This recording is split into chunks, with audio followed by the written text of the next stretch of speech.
let's leave it to our good friend, who is the best left activist, in our humble opinion, in the country. Here's what Medea had to say about this. Investigation by The Guardian and 2 Israeli media outlets has just blown the lid off Israel's lies.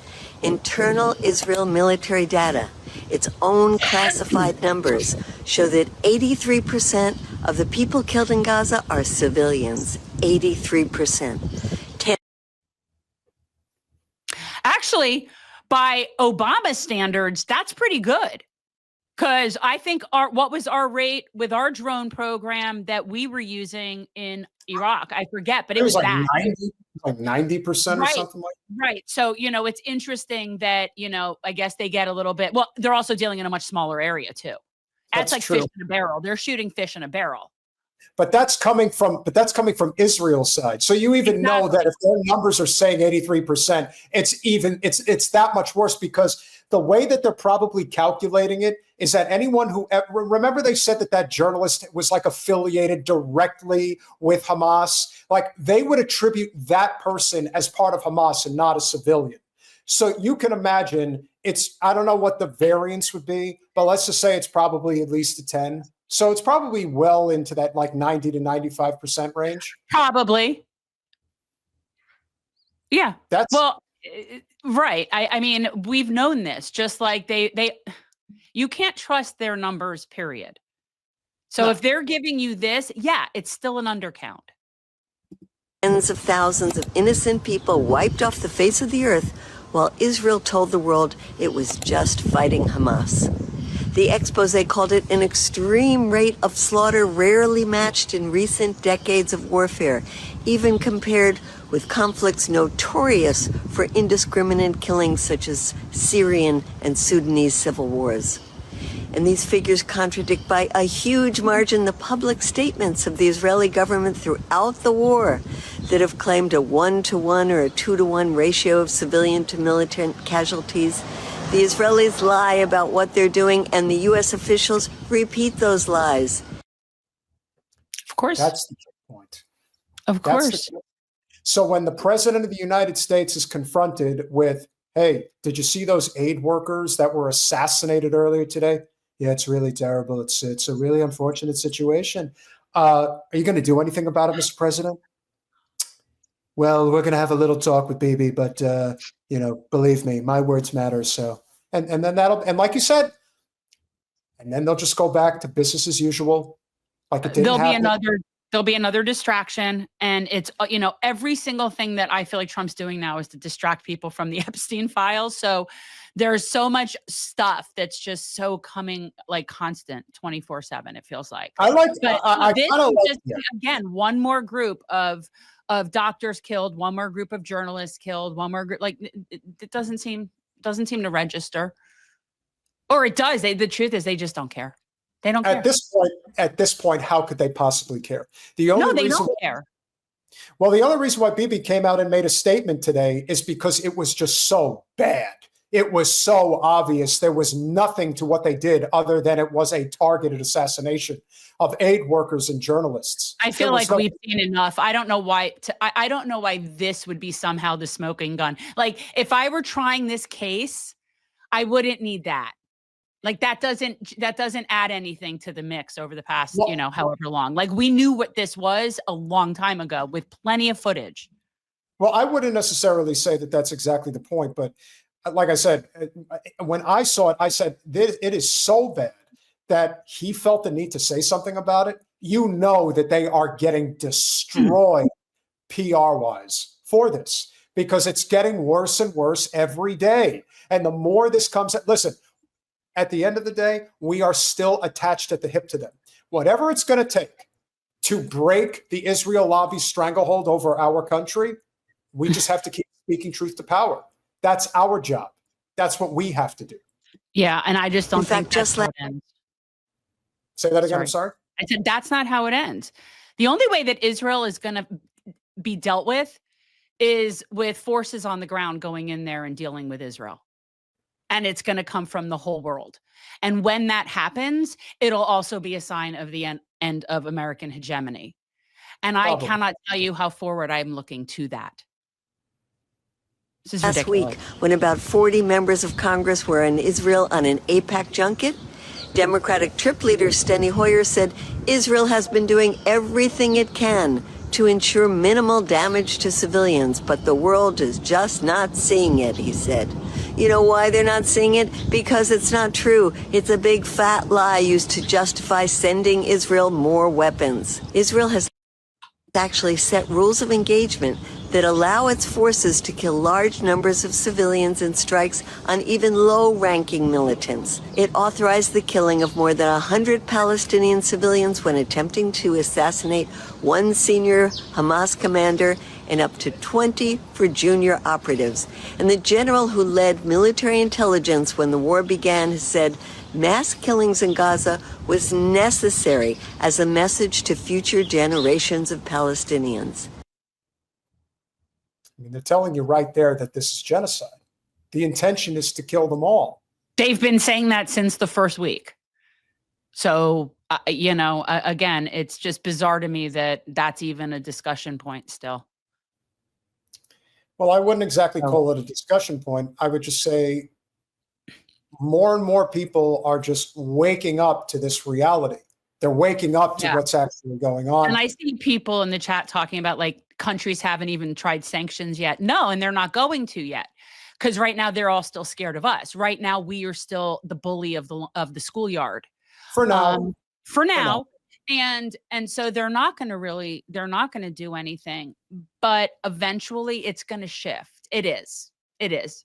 The bully eventually gets what he has coming. Like that's just how it works. And the longer it goes on, the more that they're just never going to be able to recover from it. We will pay for the sins of our fathers, if you will. But in the end, the arc of history is going to bend towards justice. It already is. It is. And I think that, when I say things like the only way this is going to stop and what's going to stop the Zio state, it is going to have to be some sort of military intervention. Now, whether that's UN forces, but, that's not what I think is anytime soon. And it certainly doesn't seem like countries care because we're still the boss right now. I just said that's what it will end up having to be. I agree. This is not collateral damage. This is not Hamas using civilians as human shields. This is systematic slaughter of civilians. And now starving survivors, already forced into just 20% of the territory, have been ordered to leave the north as Israel prepares another ground operation that will have catastrophic consequences for civilians. Remember that number, 83% civilians. That number is written in blood, and it demands one response: stop the killing, end the genocide, free Palestine. Also, another comment about that 83% number, why it is also a woeful underrepresentation, is that they're talking, when they say who they consider civilians or not. So if somebody works for Hamas, which is the government or was the de facto government in that region, so whether it's teachers or in any capacity government workers that were Hamas, those could easily not be counted as civilians in this number. So they're not, when they're saying it, they're only saying people that aren't affiliated with Hamas. So people that had no affiliation with the government, because they're not talking about combatants. That's the difference. They're not. So if you were to really take it into consideration, you are probably closer to like 95% of the people that they're killing are civilian people and non-combatant people. Now, I want people to understand this clip that we're going to play that kind of underscores what this is all about and why so many people in the United States, particularly people who live comfortably, whether they are conservative, liberal, or anything in between, the dehumanization of the Palestinian people, which has been in part and parcel the dehumanization of the Muslim community for multiple generations. Obviously, it went up 1,000% after 9/11. But this is something that has been in the works ever since 1948, and it has continued in earnest ever since. This will give you guys an idea of why things are so tragic right now and why we have to remember that we're all equal, period. If you're a human, you're a human, and that's it. There is no Jewish supremacy. There is no master race. no matter what anybody wants you to believe. There's no illegal people. Sometimes. Never. There's no such thing as illegal people. Same difference. Stop othering.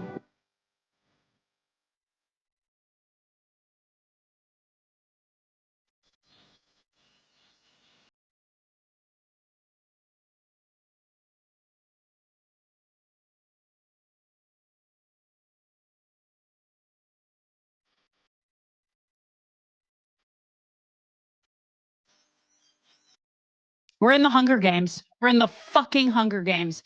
And you'll need to, and people in this country that are still comfortable, make no mistake, at best, you're lucky if we're at a District 7 level here in this country right now in terms of how most people are living. At best, we're District 7 here. So to think that we're not next to be District 12, you're out of your mind. Mm. So as you see people probably somewhere in Southern California live a very comfortable, probably even affluent life, and they have their nice meal on the table, and they don't have a care in the world about real world problems. And yet on the other side of the world, this is what's going on. And we are a direct affiliate in these actions. Like I said, we can only do so much to control all of the ills that go on around the world. But the fact of the matter is, we are significantly involved in a lot of them. But no, this is 100% us. 100% us. We could have stopped this on day one. We could have stopped it decades ago. But remember, when it comes to money and power, the natural gas under Gaza soil, the real estate redevelopment, and the greater Israel project to control the resources in the region, it doesn't matter how many people have to die. Not to the oligarchs. To them, this is all a means to an end. That's it.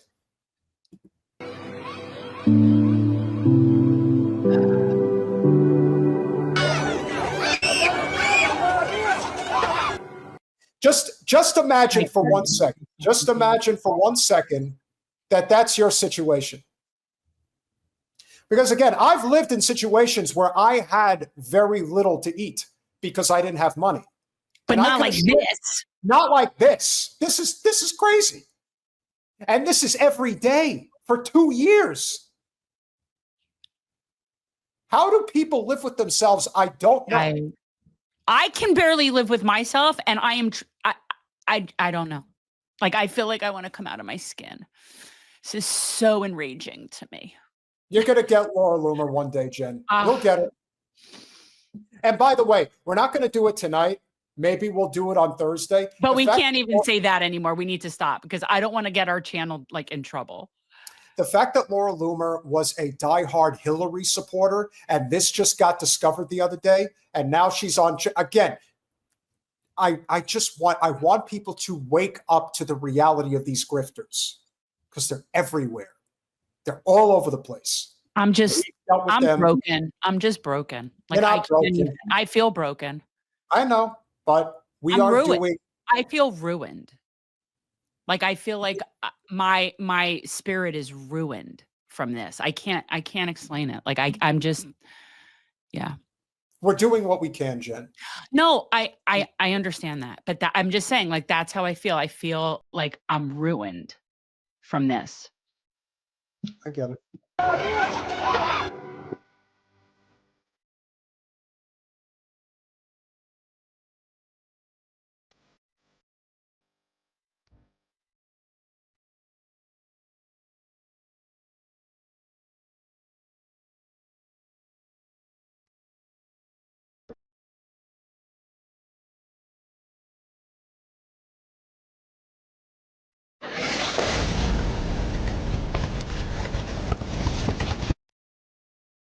It's when it's like the babies, it just like the baby's crying and the baby's shaking and the baby's trying to comfort the littler babies, but it's all just babies.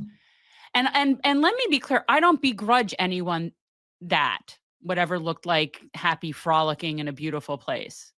You know what I'm saying? I don't begrudge anybody that. I just want them to have that. I want that, like they would have that if not for us.